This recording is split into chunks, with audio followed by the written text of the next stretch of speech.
ನಮಸ್ಕಾರ ಸ್ನೇಹಿತರೆ, Kannada jobs corner YouTube ಚಾನೆಲ್ಗೆ ಎಲ್ಲರಿಗೂ ಸ್ವಾಗತ. ಬಿಇಎಂಎಲ್ ನಲ್ಲಿ ವಿವಿಧ ಹುದ್ದೆಗಳ ನೇಮಕಾತಿಗೆ ಸಂಬಂಧಪಟ್ಟಂತೆ ಆನ್ಲೈನ್ ಮೂಲಕ ಅರ್ಜಿಯನ್ನ ಆಹ್ವಾನಿಸಲಾಗಿರುವಂತದ್ದು.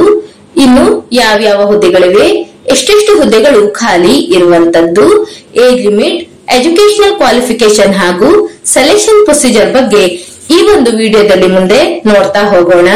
ನಮ್ಮ ಚಾನೆಲ್ ಅನ್ನ ಯಾರಾದ್ರೂ ಹೊಸದಾಗಿ ನೋಡ್ತಾ ಇದ್ರೆ ಸಬ್ಸ್ಕ್ರೈಬ್ ಮಾಡಿ ಹಾಗೂ ಪಕ್ಕದಲ್ಲೇ ಇರುವಂತಹ ಬೆಲ್ ಬಟನ್ ಅನ್ನ ಕ್ಲಿಕ್ ಮಾಡಿ. ಬಿಇಎಂಎಲ್ ನಲ್ಲಿ ಆಫೀಸರ್ ಅಥವಾ ಅಸಿಸ್ಟೆಂಟ್ ಮ್ಯಾನೇಜರ್ ಹುದ್ದೆಗಳ ಒಂದು ನೇಮಕಾತಿಗೆ ಸಂಬಂಧಪಟ್ಟಂತೆ ಆನ್ಲೈನ್ ಮೂಲಕ ಅರ್ಜಿಯನ್ನ ಆಹ್ವಾನಿಸಲಾಗಿರುವಂತದ್ದು. ಇನ್ನು ಈ ಹುದ್ದೆಗಳಿಗೆ ಸಂಬಂಧಪಟ್ಟಂತೆ ಎಜುಕೇಶನಲ್ ಕ್ವಾಲಿಫಿಕೇಶನ್ ಹಾಗೂ ಎಕ್ಸ್ಪೀರಿಯನ್ಸ್ ಬಗ್ಗೆ ನೋಡ್ತಾ ಹೋಗೋದಾದ್ರೆ, ಮೊದಲನೇದಾಗಿ ಆಫೀಸರ್ और असिस्टेंट मैनेजर HR SAP और PMS ಈ ಒಂದು ಹುದ್ದೆಗೆ ನೋಡೋದಾದ್ರೆ ಒಟ್ಟು 2 ಹುದ್ದೆಗಳು ಖಾಲಿ ಇರುವಂತದ್ದು. ಇನ್ನು ಎಜುಕೇಶನಲ್ ಕ್ವಾಲಿಫಿಕೇಶನ್ ಬಗ್ಗೆ ನೋಡೋದಾದ್ರೆ HR ನಲ್ಲಿ MBA ಆದಂತಹ ಅಭ್ಯರ್ಥಿಗಳು ಅರ್ಜಿಯನ್ನು ಸಲ್ಲಿಸಬಹುದು. ಇನ್ನು MSW ಅಥವಾ HR ನಲ್ಲಿ PGDM ಆದಂತಹ ಅಭ್ಯರ್ಥಿಗಳು ಸಹ ಅರ್ಜಿಯನ್ನ ಸಲ್ಲಿಸಬಹುದಾಗಿರುತ್ತದೆ. ಇನ್ನು MA ನಲ್ಲಿ PM ಮತ್ತು IR ಆದಂತಹ ಅಭ್ಯರ್ಥಿಗಳು ಸಹ ಅರ್ಜಿಯನ್ನ ಸಲ್ಲಿಸಬಹುದು. ಇದರಲ್ಲಿ ಯಾವುದಾದರೂ ಒಂದು ಎಜುಕೇಶನಲ್ ಕ್ವಾಲಿಫಿಕೇಶನ್ ಅನ್ನು ಹೊಂದಿರಬೇಕಾಗಿರುವಂತದ್ದು. ಇನ್ನು ಮುಂದೆ ನೋಡೋದಾದ್ರೆ SAP HCM or HANA ಈ ಒಂದು ಸರ್ಟಿಫಿಕೇಟ್ ಅನ್ನ ಹೊಂದಿರುವವರಿಗೆ ಒಂದು ಹೆಚ್ಚಿನ ಆದ್ಯತೆಯನ್ನ ನೀಡಲಾಗುತ್ತದೆ. ಇನ್ನು ಅಭ್ಯರ್ಥಿಗಳು ತಮ್ಮ ಒಂದು ಅಕಾಡೆಮಿಕ್ ಇಯರ್ ನಲ್ಲಿ ಫಸ್ಟ್ ಕ್ಲಾಸ್ ನಲ್ಲಿ ಪಾಸ್ ಆಗಿರಬೇಕಾಗಿರುವಂತದ್ದು. ಇನ್ನು ಎಕ್ಸ್ಪೀರಿಯನ್ಸ್ ಬಗ್ಗೆ ನೋಡೋದಾದ್ರೆ ಅಭ್ಯರ್ಥಿಗಳು ಸಂಬಂಧಪಟ್ಟಂತ ಒಂದು ಫೀಲ್ಡ್ ನಲ್ಲಿ ಪೋಸ್ಟ್ ಕ್ವಾಲಿಫಿಕೇಶನ್ ಎಕ್ಸ್ಪೀರಿಯನ್ಸ್ ಅನ್ನು ಸಹ ಹೊಂದಿರಬೇಕಾಗಿರುತ್ತದೆ. ಇದಕ್ಕೆ ಸಂಬಂಧಪಟ್ಟಂತೆ ನೋಟಿಫಿಕೇಶನ್ ನಲ್ಲಿ ಎಲ್ಲಾ ಡೀಟೇಲ್ ಆದಂತ ಮಾಹಿತಿಯನ್ನ ನೀಡಿರುವಂತದ್ದು. ಇನ್ನು ಜಾಬ್ ಪ್ರೊಫೈಲ್ ಬಗ್ಗೆ ಸಹ ಮಾಹಿತಿಯನ್ನ ನೀಡಲಾಗಿದೆ. ಇನ್ನು ಈ ಹುದ್ದೆಗಳಿಗೆ ಆಯ್ಕೆಯಾದಂತಹ ಅಭ್ಯರ್ಥಿಗಳಿಗೆ ಬೆಂಗಳೂರಿನಲ್ಲಿ ಪೋಸ್ಟಿಂಗ್ ಅನ್ನ ನೀಡಲಾಗುವಂತದ್ದು. ಇನ್ನು ಎರಡನೇದಾಗಿ officer or assistant manager HR ಈ ಒಂದು ಹುದ್ದೆಗೆ ನೋಡೋದಾದ್ರೆ ಒಟ್ಟು 4 ಹುದ್ದೆಗಳು ಖಾಲಿ ಇರುವಂತದ್ದು. ಇನ್ನು HR ಅಥವಾ IR ನಲ್ಲಿ MBA ಆದಂತಹ ಅಭ್ಯರ್ಥಿಗಳು ಅರ್ಜಿಯನ್ನ ಸಲ್ಲಿಸಬಹುದು ಅಥವಾ MSW ಆದಂತಹ ಅಭ್ಯರ್ಥಿಗಳು ಸಹ ಅರ್ಜಿಯನ್ನ ಸಲ್ಲಿಸಬಹುದು. ಇನ್ನು ಸೋಷಿಯಲ್ ವರ್ಕ್ ವಿತ್ HR ಅಥವಾ IR ನಲ್ಲಿ MA ಆದಂತಹ ಅಭ್ಯರ್ಥಿಗಳು ಸಹ ಅರ್ಜಿಯನ್ನ ಸಲ್ಲಿಸಬಹುದು. ಇನ್ನು ಪೋಸ್ಟ್ ಗ್ರಾಜುಯೇಟ್ ಡಿಗ್ರಿ ಆದಂತಹ ಅಭ್ಯರ್ಥಿಗಳು ಸಹ ಅರ್ಜಿಯನ್ನ ಸಲ್ಲಿಸಬಹುದು. ಇನ್ನು ಪರ್ಸನಲ್ ಮ್ಯಾನೇಜ್ಮೆಂಟ್ ಮತ್ತು ಇಂಡಸ್ಟ್ರಿಯಲ್ ರಿಲೇಷನ್ ನಲ್ಲಿ ಡಿಪ್ಲೊಮಾ ಆದಂತಹ ಅಭ್ಯರ್ಥಿಗಳು ಸಹ ಅರ್ಜಿಯನ್ನ ಸಲ್ಲಿಸಬಹುದಾಗಿರುತ್ತದೆ. ಇನ್ನು IR ಅಥವಾ HR ನಲ್ಲಿ ಲೇಬರ್ ಲೆಜಿಸ್ಲೇಷನ್ ಆದಂತಹ ಅಭ್ಯರ್ಥಿಗಳು ಸಹ ಅರ್ಜಿಯನ್ನ ಸಲ್ಲಿಸಬಹುದಾಗಿರುತ್ತದೆ. ಇನ್ನು ಕಾನೂನು ಪದವಿಯನ್ನು ಪಡೆದಿರುವಂತಹ ಅಭ್ಯರ್ಥಿಗಳು ಸಹ ಅರ್ಜಿಯನ್ನ ಸಲ್ಲಿಸಬಹುದು. ಇದರಲ್ಲಿ ಯಾವುದಾದರೂ ಒಂದು ಕ್ವಾಲಿಫಿಕೇಶನ್ ಅನ್ನು ಹೊಂದಿರಬೇಕಾಗಿರುವಂತದ್ದು. ಇನ್ನು ಅಭ್ಯರ್ಥಿಗಳು ತಮ್ಮ ಅಕಾಡೆಮಿಕ್ ಇಯರ್ ನಲ್ಲಿ ಫಸ್ಟ್ ಕ್ಲಾಸ್ ನಲ್ಲಿ ಪಾಸ್ ಆಗಿರಬೇಕು. ಇನ್ನು ಎಕ್ಸ್ಪೀರಿಯನ್ಸ್ ಬಗ್ಗೆ ನೋಡೋದಾದ್ರೆ ಈ ಹುದ್ದೆಗಳಿಗೆ ಸಂಬಂಧಪಟ್ಟಂತ ಫೀಲ್ಡ್ ನಲ್ಲಿ ಪೋಸ್ಟ್ ಕ್ವಾಲಿಫಿಕೇಶನ್ ಎಕ್ಸ್ಪೀರಿಯನ್ಸ್ ಅನ್ನ ಹೊಂದಿರಬೇಕು. ಇನ್ನು ಜಾಬ್ ಪ್ರೊಫೈಲ್ ಬಗ್ಗೆಯೂ ಸಹ ನೋಟಿಫಿಕೇಶನ್ ನಲ್ಲಿ ಒಂದು ಮಾಹಿತಿಯನ್ನು ನೀಡಲಾಗಿರುವಂತದ್ದು.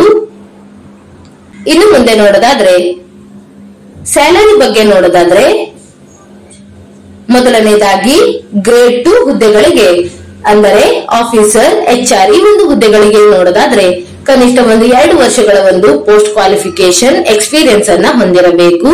ಗರಿಷ್ಠ 29 ವರ್ಷದ ಒಳಗಿನ ಎಲ್ಲ ಅಭ್ಯರ್ಥಿಗಳು ಅರ್ಜಿಯನ್ನು ಸಲ್ಲಿಸಬಹುದಾಗಿರುತ್ತದೆ. ಇನ್ನು ಸ್ಯಾಲರಿಯನ್ನ ನೋಡೋದಾದ್ರೆ 40,000ದಿಂದ 1,40,000ವರೆಗೂ ಸಹ ಸ್ಯಾಲರಿ ಇರುವಂತದ್ದು. ಇನ್ನು ಗ್ರೇಡ್ 3 ಹುದ್ದೆಗಳಿಗೆ ನೋಡೋದಾದ್ರೆ ಅಸಿಸ್ಟೆಂಟ್ ಮ್ಯಾನೇಜರ್ HR ಈ ಒಂದು ಹುದ್ದೆಗಳಿಗೆ ನೋಡೋದಾದ್ರೆ ಒಟ್ಟು 4 ವರ್ಷಗಳ ಒಂದು ಪೋಸ್ಟ್ ಕ್ವಾಲಿಫಿಕೇಶನ್ ಎಕ್ಸ್ಪೀರಿಯನ್ಸ್ ಅನ್ನ ಹೊಂದಿರಬೇಕಾಗಿರುತ್ತದೆ. ಗರಿಷ್ಠ 30 ವರ್ಷಗಳವರೆಗಿನ ಅಭ್ಯರ್ಥಿಗಳು ಅರ್ಜಿಯನ್ನ ಸಲ್ಲಿಸಬಹುದು. ಇನ್ನು ಸ್ಯಾಲರಿ ಬಗ್ಗೆ ನೋಡೋದಾದ್ರೆ 50,000ದಿಂದ 1,60,000ವರೆಗೂ ಸಹ ಸ್ಯಾಲರಿ ಇರುವಂತದ್ದು. ಇದರ ಜೊತೆಗೆ ಅದರ್ ಅಲೋವೆನ್ಸಸ್ ಸಹ ಇರುತ್ತದೆ. ಇನ್ನು ಏಜ್ ರಿಲ್ಯಾಕ್ಸೇಷನ್ ಬಗ್ಗೆ ನೋಡೋದಾದ್ರೆ SC/ST ಕೆಟಗರಿಯ ಅಭ್ಯರ್ಥಿಗಳಿಗೆ 5 ವರ್ಷಗಳವರೆಗೆ ಏಜ್ ರಿಲ್ಯಾಕ್ಸೇಷನ್ ಇರುವಂತದ್ದು. OBC ನಾನ್ ಕ್ರಿಮಿ ಲೇಯರ್ ಅಭ್ಯರ್ಥಿಗಳಿಗೆ 3 ವರ್ಷ ಹಾಗೂ ಫಿಸಿಕಲ್ ಹ್ಯಾಂಡಿಕ್ಯಾಪ್ ಇರುವಂತಹ ಅಭ್ಯರ್ಥಿಗಳಿಗೆ 10 ವರ್ಷಗಳವರೆಗೂ ಸಹ ಏಜ್ ರಿಲ್ಯಾಕ್ಸೇಷನ್ ಅನ್ನ ನೀಡಲಾಗಿರುವಂತದ್ದು. ಇನ್ನು ಕ್ವಾಲಿಫೈಯಿಂಗ್ ಮಾರ್ಕ್ಸ್ ಬಗ್ಗೆ ನೋಡೋದಾದ್ರೆ ಅಭ್ಯರ್ಥಿಗಳು ಫಸ್ಟ್ ಕ್ಲಾಸ್ ನಲ್ಲಿ ಪಾಸ್ ಆಗಿರಬೇಕು, ಅಂದರೆ ಮಿನಿಮಮ್ 60% ಮಾರ್ಕ್ಸ್ ಅನ್ನ ಪಡೆದುಕೊಂಡಿರಬೇಕಾಗಿರುತ್ತದೆ. ಇನ್ನು SC ST ಮತ್ತು ಫಿಸಿಕಲ್ ಹ್ಯಾಂಡಿಕ್ಯಾಪ್ ಇರುವಂತಹ ಅಭ್ಯರ್ಥಿಗಳಿಗೆ 5% ಅನ್ನ ಕ್ವಾಲಿಫೈಯಿಂಗ್ ಮಾರ್ಕ್ಸ್ ಅಲ್ಲಿ ರಿಲ್ಯಾಕ್ಸೇಷನ್ ಅನ್ನ ನೀಡಲಾಗಿರುವಂತದ್ದು. ಇನ್ನು ಮುಂದೆ ನೋಡೋದಾದ್ರೆ ಅಭ್ಯರ್ಥಿಗಳು ಕೇವಲ ಒಂದು ಹುದ್ದೆಗೆ ಮಾತ್ರ ಅರ್ಜಿಯನ್ನ ಸಲ್ಲಿಸಬಹುದಾಗಿರುತ್ತದೆ. ಇನ್ನು ಸೆಲೆಕ್ಷನ್ ಪ್ರೊಸೀಜರ್ ಬಗ್ಗೆ ನೋಡ್ತಾ ಹೋಗೋದಾದ್ರೆ ಅಭ್ಯರ್ಥಿಗಳು ಅಕಾಡೆಮಿಕ್ ಇಯರ್ ನಲ್ಲಿ ಪಡೆದುಕೊಂಡಿರುವಂತಹ ಒಂದು ಅಂಕಗಳ ಆಧಾರದ ಮೇಲೆ ಶಾರ್ಟ್ ಲಿಸ್ಟ್ ಮಾಡಿ ಅವರನ್ನ ಫೈನಲ್ ಸೆಲೆಕ್ಷನ್ ಮಾಡಲಾಗುವಂತದ್ದು. ಫೈನಲ್ ಸೆಲೆಕ್ಷನ್ ಆದಂತಹ ಅಭ್ಯರ್ಥಿಗಳನ್ನ BEML ವೆಬ್ಸೈಟ್ ನಲ್ಲಿ ಪ್ರಕಟಿಸಲಾಗುತ್ತದೆ ಮತ್ತು ಅಭ್ಯರ್ಥಿಗಳಿಗೆ ಮೇಲ್ ಮುಖಾಂತರ ಸಹ ಮಾಹಿತಿಯನ್ನ ತಿಳಿಸಲಾಗುವಂತದ್ದು. ಹಾಗಾಗಿ ಅಭ್ಯರ್ಥಿಗಳು ಅರ್ಜಿಯನ್ನು ಸಲ್ಲಿಸುವಾಗ ತಮ್ಮ ಒಂದು ಮೊಬೈಲ್ ನಂಬರ್ ಮತ್ತು ಮೇಲ್ ಐಡಿಯನ್ನ ಕೇರ್ಫುಲಿ ಮೆನ್ಷನ್ ಮಾಡಬೇಕಾಗಿರುವಂತದ್ದು. ಇನ್ನು ಅಪ್ಲಿಕೇಶನ್ ಫೀಸ್ ಬಗ್ಗೆ ನೋಡೋದಾದ್ರೆ ಜನರಲ್, EWS ಮತ್ತು OBC ಕೆಟಗರಿಯ ಅಭ್ಯರ್ಥಿಗಳಿಗೆ 500 ರೂಪಾಯಿ ಅಪ್ಲಿಕೇಶನ್ ಫೀಸ್ ಇರುವಂತದ್ದು. ಇನ್ನುಳಿದಂತೆ SC ST ಮತ್ತು ಫಿಸಿಕಲ್ ಹ್ಯಾಂಡಿಕ್ಯಾಪ್ ಇರುವಂತಹ ಅಭ್ಯರ್ಥಿಗಳಿಗೆ ಯಾವುದೇ ರೀತಿಯಾದಂತಹ ಅಪ್ಲಿಕೇಶನ್ ಫೀಸ್ ಇರೋದಿಲ್ಲ. ಇನ್ನು ಅಭ್ಯರ್ಥಿಗಳು ಆನ್ಲೈನ್ ಮುಖಾಂತರ ಅಪ್ಲಿಕೇಶನ್ ಫೀಸ್ ಅನ್ನ ಪೇಮೆಂಟ್ ಮಾಡಬೇಕಾಗಿರುವಂತದ್ದು. ಅಂದರೆ credit card, debit card, internet banking, UPI payment ಹೀಗೆ ಆನ್ಲೈನ್ ಮುಖಾಂತರ ಅಭ್ಯರ್ಥಿಗಳು ತಮ್ಮ ಒಂದು ಅಪ್ಲಿಕೇಶನ್ ಫೀಸ್ ಅನ್ನ ಪೇಮೆಂಟ್ ಮಾಡಬೇಕಾಗಿರುತ್ತದೆ. ಇನ್ನು ಅಭ್ಯರ್ಥಿಗಳು ಅರ್ಜಿಯನ್ನು ಸಲ್ಲಿಸುವಂತಹ ವಿಧಾನದ ಬಗ್ಗೆ ನೋಡೋದಾದ್ರೆ ಅಭ್ಯರ್ಥಿಗಳು ಆನ್ಲೈನ್ ಮುಖಾಂತರ BEML ವೆಬ್ಸೈಟ್ ನ ಮುಖಾಂತರ ಅರ್ಜಿಯನ್ನ ಸಲ್ಲಿಸಬೇಕಾಗಿರುವಂತದ್ದು. ಇಲ್ಲಿ ಅಭ್ಯರ್ಥಿಗಳಿಗೆ ಅರ್ಜಿಯನ್ನು ಸಲ್ಲಿಸಲು ವೆಬ್ಸೈಟ್ ವಿಳಾಸವನ್ನು ಸಹ ನೀಡಿರುವಂತದ್ದು www.bemlindia.in. ಈ ಒಂದು ವೆಬ್ಸೈಟ್ ಮುಖಾಂತರ ಅಭ್ಯರ್ಥಿಗಳು ಅರ್ಜಿಯನ್ನು ಸಲ್ಲಿಸಬಹುದು. ಇನ್ನು ಅಭ್ಯರ್ಥಿಗಳಿಗೆ ರಿಜಿಸ್ಟ್ರೇಷನ್ ಆಗಲು ಕೊನೆಯ ದಿನಾಂಕವನ್ನು ನೋಡೋದಾದ್ರೆ ಮೇ 14ರವರೆಗೂ ಸಹ ಅಭ್ಯರ್ಥಿಗಳಿಗೆ ಅರ್ಜಿಯನ್ನು ಸಲ್ಲಿಸಲು ಅವಕಾಶ ಇರುವಂತದ್ದು. ಇನ್ನು ಅಭ್ಯರ್ಥಿಗಳು ಆನ್ಲೈನ್ ಮೂಲಕ ಅರ್ಜಿಯನ್ನು ಸಲ್ಲಿಸಿ ಪೋಸ್ಟಲ್ ಮುಖಾಂತರ ತಮ್ಮ ಒಂದು ಅಪ್ಲಿಕೇಶನ್ ಫಾರ್ಮ್ ಹಾಗೂ ಉಳಿದಂತಹ ಒಂದು ಎಜುಕೇಶನಲ್ ಕ್ವಾಲಿಫಿಕೇಶನ್ ಹಾಗೂ ಎಕ್ಸ್ಪೀರಿಯನ್ಸ್ ಗೆ ಸಂಬಂಧಪಟ್ಟಂತಹ ಎಲ್ಲಾ ಡಾಕ್ಯುಮೆಂಟ್ ಗಳನ್ನ ಪೋಸ್ಟಲ್ ಮುಖಾಂತರ ಸಂಬಂಧಪಟ್ಟಂತಹ ಅಡ್ರೆಸ್ ಗೆ ಕಳುಹಿಸಬೇಕಾಗಿರುತ್ತದೆ. ಇನ್ನು ಅಭ್ಯರ್ಥಿಗಳು ಆನ್ಲೈನ್ ಮೂಲಕ ಅರ್ಜಿಯನ್ನು ಸಲ್ಲಿಸಿ ಅಪ್ಲಿಕೇಶನ್ ಫಾರ್ಮ್ ಅನ್ನ ಪ್ರಿಂಟ್ಔಟ್ ತೆಗೆದುಕೊಂಡು ಅದರ ಜೊತೆಗೆ ಫೀ ಅನ್ನ ಪೇಮೆಂಟ್ ಮಾಡಿದಂತಹ ರಿಸಿಟ್ ಕಾಪಿಯನ್ನು ಸಹ ಅಟ್ಯಾಚ್ ಮಾಡಿ ನಮ್ಮ ಒಂದು ಎಜುಕೇಶನಲ್ ಕ್ವಾಲಿಫಿಕೇಶನ್ ಗೆ ಸಂಬಂಧಪಟ್ಟಂತ ಎಲ್ಲಾ ಡಾಕ್ಯುಮೆಂಟ್ಗಳು, ಏಜ್ ಪ್ರೂಫ್ ಗೆ ಹಾಗೂ ಅಡ್ರೆಸ್ ಪ್ರೂಫ್ ಗೆ ಸಂಬಂಧಪಟ್ಟಂತಹ ದಾಖಲೆಗಳು, ಕಾಸ್ಟ್ ಸರ್ಟಿಫಿಕೇಟ್ಗಳು ಹಾಗೂ ಫಿಸಿಕಲ್ ಹ್ಯಾಂಡಿಕ್ಯಾಪ್ ಇರುವಂತಹ ಅಭ್ಯರ್ಥಿಗಳಾದರೆ ಅವರಿಗೆ ಸಂಬಂಧಪಟ್ಟಂತ ಒಂದು ಡಾಕ್ಯುಮೆಂಟ್ಗಳು ಹಾಗೂ ಎಕ್ಸ್ಪೀರಿಯನ್ಸ್ ಗೆ ಸಂಬಂಧಪಟ್ಟಂತ ಡಾಕ್ಯುಮೆಂಟ್ಗಳು ಎಲ್ಲವನ್ನು ಸಹ ಲಗತ್ತಿಸಿ ಪೋಸ್ಟಲ್ ಮುಖಾಂತರ ಅರ್ಜಿಯನ್ನ ಕಳುಹಿಸಬೇಕಾಗಿರುವಂತದ್ದು. ಇನ್ನು ಪೋಸ್ಟಲ್ ಮುಖಾಂತರ ಅರ್ಜಿಯನ್ನ ಕಳುಹಿಸಲು ವಿಳಾಸವನ್ನ ನೋಡೋದಾದ್ರೆ senior manager corporate recruitment cell BEML ಸೌಧ number 23/1 4th main SR Nagar Bangalore 560027. ಈ ಒಂದು ವಿಳಾಸಕ್ಕೆ ಅಭ್ಯರ್ಥಿಗಳು ಪೋಸ್ಟಲ್ ಮುಖಾಂತರ ತಮ್ಮ ಒಂದು ಅಪ್ಲಿಕೇಶನ್ ಫಾರ್ಮ್ ಅನ್ನ ಕಳುಹಿಸಬೇಕಾಗಿರುತ್ತದೆ.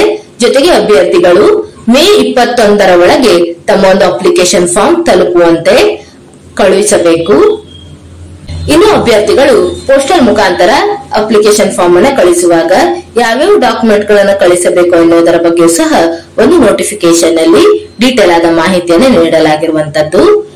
ವೆಬ್ಸೈಟ್ ಅಡ್ರೆಸ್ ಅನ್ನ ಡಿಸ್ಕ್ರಿಪ್ಷನ್ ಬಾಕ್ಸ್ ನಲ್ಲಿ ಹಾಕಿರುತ್ತೇನೆ, ಅಲ್ಲಿ ಹೋಗಿ ನೋಟಿಫಿಕೇಶನ್ ಲಿಂಕ್ ಅನ್ನ ಡೌನ್ಲೋಡ್ ಮಾಡಿಕೊಳ್ಳಿ. ಇವಿಷ್ಟು BEML ನಲ್ಲಿ ಕರೆದಿರುವಂತಹ ಆಫೀಸರ್ ಅಥವಾ ಅಸಿಸ್ಟೆಂಟ್ ಮ್ಯಾನೇಜರ್ ಹುದ್ದೆಗಳ ಒಂದು ನೇಮಕಾತಿಗೆ ಸಂಬಂಧಪಟ್ಟಂತಹ ಮಾಹಿತಿಯಾಗಿರುವಂತದ್ದು. ಇನ್ನು ಈ ಒಂದು ವಿಡಿಯೋ ನಿಮಗೆ ಇಷ್ಟವಾಗಿದ್ದಲ್ಲಿ ಒಂದು ಲೈಕ್ ಮಾಡಿ, ಶೇರ್ ಮಾಡಿ ಹಾಗೂ ಸಬ್ಸ್ಕ್ರೈಬ್ ಮಾಡಿ. ಜೊತೆಗೆ ಪಕ್ಕದಲ್ಲೇ ಇರುವಂತಹ ಬೆಲ್ ಬಟನ್ ಅನ್ನು ಕ್ಲಿಕ್ ಮಾಡಿ. ಏನಾದರೂ ಡೌಟ್ಸ್ ಇದ್ದರೆ ಕಮೆಂಟ್ ಬಾಕ್ಸಿನಲ್ಲಿ ಕಮೆಂಟ್ ಮಾಡಿ. ಇನ್ನೂ ಹೆಚ್ಚಿನ ಮಾಹಿತಿಗಾಗಿ ನಮ್ಮ ಚಾನೆಲ್ ಅನ್ನು ಸಬ್ಸ್ಕ್ರೈಬ್ ಮಾಡಿ.